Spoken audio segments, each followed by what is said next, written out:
دنیا میں 5 جانور اور پرندے ایسے رہتے ہیں جن کی دعا اللہ تعالیٰ 1 سیکنڈ کے اندر اندر قبول کرتا ہے۔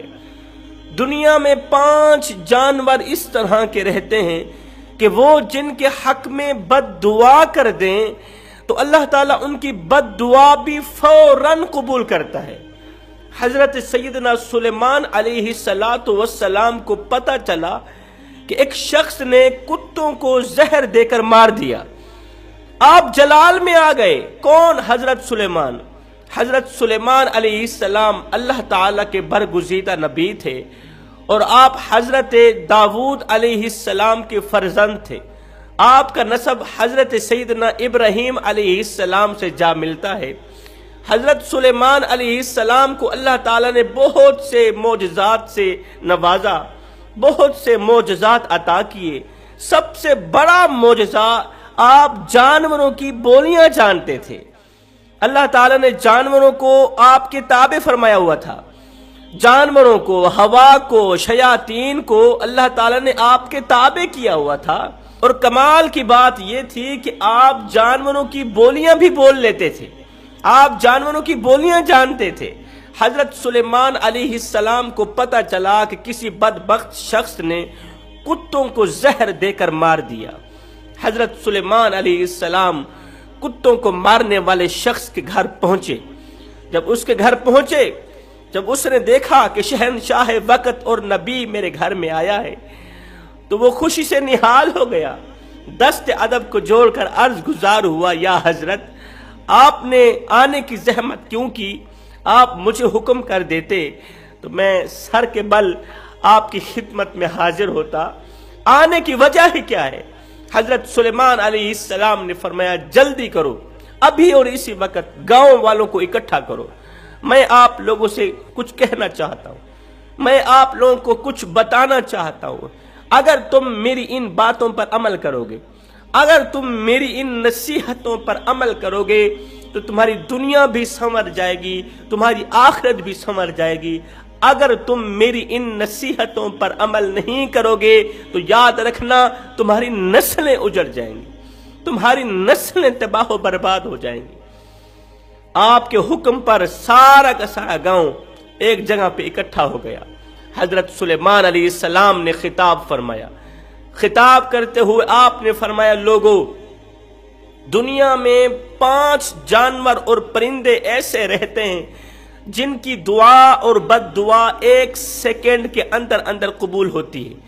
ان کی بد دعا سے بچنا، ان جانوروں کی خدمت کرنا، ان پرندوں کو پانی پلانا، انہیں دانا ڈالنا، ان سے دعا لینے کی کوشش کرنا۔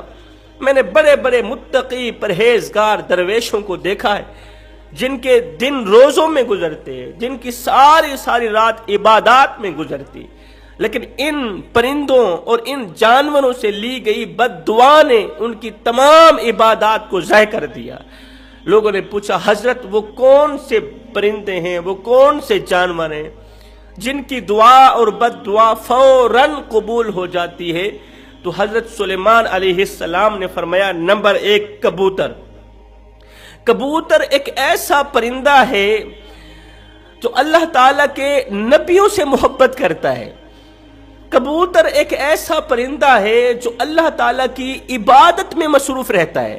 ہر وقت اس کی زبان پر اللہ تعالیٰ کا ورد جاری رہتا ہے، ذکر الہی جاری رہتا ہے۔ کبوتر جب نیند سے اٹھتا ہے، نیند سے بیدار ہوتا ہے تو اٹھتے ہی اللہ کا ذکر کرتا ہے، پھر اللہ کا ذکر پورا دن یہ کرتا ہی رہتا ہے۔ کبوتر جب پرواز کرتا ہے تو پرواز کرتے وقت بھی یہ اللہ اللہ پڑھتا ہی جاتا ہے، ادھر سے اللہ کا ذکر کرتا جاتا ہے، ادھر سے پرواز بڑھتی جاتی ہے۔ پرواز کرتا کرتا بہت زیادہ بلندی پر پہنچ جاتا ہے، اللہ کا ذکر اسے بہت بلندی پر پہنچا دیتا ہے۔ فرمایا، نمبر 2، میں نے بہت سے متقی پرہیزگاروں کو دیکھا، درویشوں کو دیکھا، بہت بڑے عبادت گزاروں کو دیکھا، ان کی دعا بھی اتنی جلدی قبول نہیں ہوتی جتنی جلدی بلی کی دعا قبول ہوتی ہے۔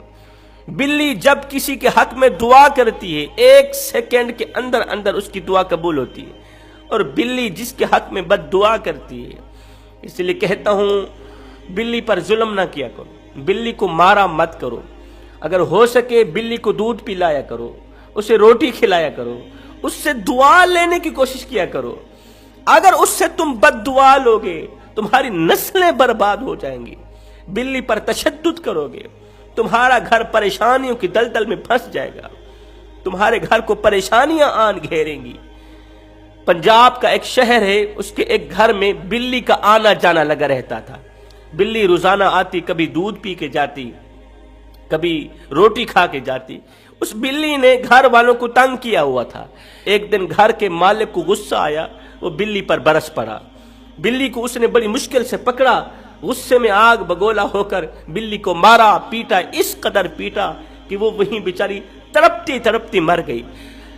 تڑپتی تڑپتی بلی نے اللہ سے کوئی بد دعا کی ہوگی نا، اس کی بد دعا فوراً قبول ہوئی۔ ادھر سے اسی گھر میں بلی مری، ادھر سے عین اسی وقت اسی گھر میں رہنے والا 8 سال کا ایک بچہ تھا، عین اسی وقت اس بچے کی عقلی توازن جاتی رہی، اس بچے کی عقل جاتی رہی، عقل سلیم جاتی رہی۔ بچہ فوراً پاگل ہو گیا، اور ابھی بھی وہ پاگل زندہ ہے۔ انہوں نے بہت بڑے علاج کروائے، دنیا چھان ماری، اس کا کوئی علاج نہیں مل سکا۔ رسول اللہ صلی اللہ علیہ وسلم نے فرمایا، معراج کی رات میں نے جب جہنم میں جھانک کے دیکھا تو دیکھا ایک عورت دردناک عذاب میں مبتلا تھی۔ میں نے پوچھا، فرشتے یہ عورت دردناک عذاب میں مبتلا کیوں ہے؟ تو جبریل علیہ السلام نے مجھے بتایا، یا رسول اللہ یہ وہ عورت ہے جس نے بلی کو اپنے گھر میں اس حال میں باندھ رکھا تھا، نہ تو یہ بلی کو دودھ پلاتی تھی، نہ تو یہ بلی کو پانی پلاتی تھی، اور بلی وہیں پیاسی تڑپتی تڑپتی مر گئی۔ بلی کا پیاس کی وجہ سے تڑپنا اس کی تباہی کا ذریعہ بن گیا۔ بس بلی کی بد دعا نے اسے دردناک عذاب میں مبتلا کر دیا۔ فرمایا نمبر 3، چڑیا۔ چڑیا ایک ایسا پرندہ ہے جسے اللہ تعالیٰ بے حد پسند فرماتا ہے۔ چڑیا کو اللہ تعالیٰ بہت زیادہ پسند فرماتا ہے۔ حضرت سلیمان علیہ السلام فرماتے ہیں چڑیا کے اندر 3 خصوصیات ایسی ہیں جو باقی کسی پرندے کے اندر نہیں ہیں۔ لوگوں نے پوچھا حضرت وہ 3 خصوصیات کون کون سی ہیں؟ فرمایا نمبر 1، چڑیا معصوم سی ہے، چلاک نہیں ہے، چڑیا کسی سے لڑتی نہیں ہے، چڑیا کسی سے جھگڑتی نہیں ہے۔ فرمایا چڑیا کا جو ایمان ہوتا ہے وہ ایک عبادت گزار شخص سے بھی بڑھ کر کامل ایمان ہوتا ہے۔ چڑیا کامل ایمان رکھنے والی ہوتی ہے، کل کے لیے آج کے دن میں کوئی دانا پانی اکٹھا جمع کر کے نہیں رکھتی کہ یہ کل کھاؤں گے، کیونکہ چڑیا کا ایمان ہے، یقین ہے، اگر اللہ نے مجھے کل تک زندہ رکھا تو اللہ تعالیٰ مجھے رزق ضرور دے گا۔ فرمایا تیسری خصوصیت، چڑیا ہر وقت اللہ تعالیٰ کی یاد میں مست رہتی ہے، یاد میں مصروف رہتی ہے، ہر وقت اللہ تعالیٰ کا ذکر کرتی رہتی ہے۔ کتا ایک ایسا جانور ہے، لوگ اسے مارتے ہیں اس وجہ سے کہ اسے مارنے سے کوئی گناہ نہیں ہوتا۔ تاریخ کے بہت سے واقعات اس طرح کے پڑھے ہیں جنہوں نے کتوں پر ظلم کیا، کتوں کو مارا۔ کتوں کو مارنا، کتوں پر ظلم کرنا ان کی تباہی کا ذریعہ بن گیا۔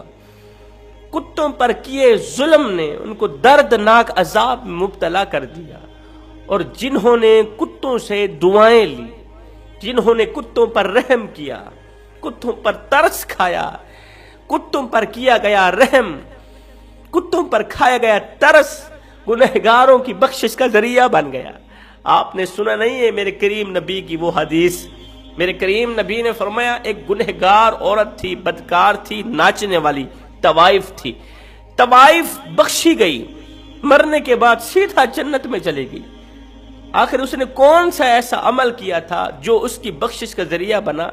حالانکہ ساری زندگی اس نے ناچتے ناچتے گزاری، اس نے ایک عمل ایسا کیا جو اس کی بخشش کا ذریعہ بن گیا کہ اس نے ایک پیاسے کتے کو پانی پلایا تھا۔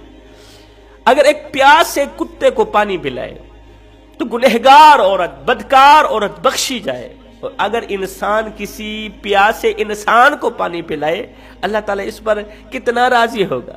فرمایا نمبر 5، چیونٹی۔ چیونٹی ایک ایسا جانور ہے جو عام سا جانور ہے. فرمایا چیونٹی کو پاؤں تلے نہ روندا کرو.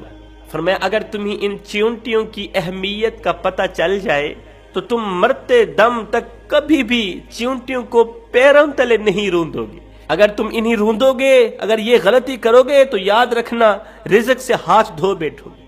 فرمایا اگر تمہارے ہاتھ سے کھانے پینے کی کوئی چیز نیچے گر جائے تو اسے چیونٹیوں کے لیے نیچے رہنے دیا کرو. چیونٹیاں کھائیں گی، تمہارے حق میں دعائیں کریں گی، ان کی دعا اللہ تعالیٰ قبول فرمائے گا. اللہ تعالیٰ انہی کی دعاؤں کا صدقہ تمہیں رزق وسیع عطا کرے. فرمایا سب کچھ کرنا، ان 5 جانوروں اور پرندوں سے بد دعائیں نہ لینا. کوشش کرنا دعائیں لینے کی، ان کی خدمت کرنے کی. میں سوچ میں پڑ گیا، اگر کوئی پرندوں کی خدمت کرے بخشا جائے، اگر کوئی جانوروں کی خدمت کرے، روٹی کھلائے، دودھ پلائے، پانی پلائے تو بخشا جائے، تو اگر کوئی انسان کی خدمت کرے، اگر کوئی بھوکے انسان کو کھانا کھلائے، اگر کوئی پیاسے انسان کو پانی پلائے تو اللہ تعالیٰ اسے کتنا کچھ عطا نہیں کرے گا، بہت کچھ عطا کرے گا. میں دعا کرتا ہوں اللہ تعالیٰ ہمیں اچھی نصیحتوں پر عمل کرنے کی توفیق عطا فرمائے. آمین ثم آمین. وما علینا الا البلاغ المبین.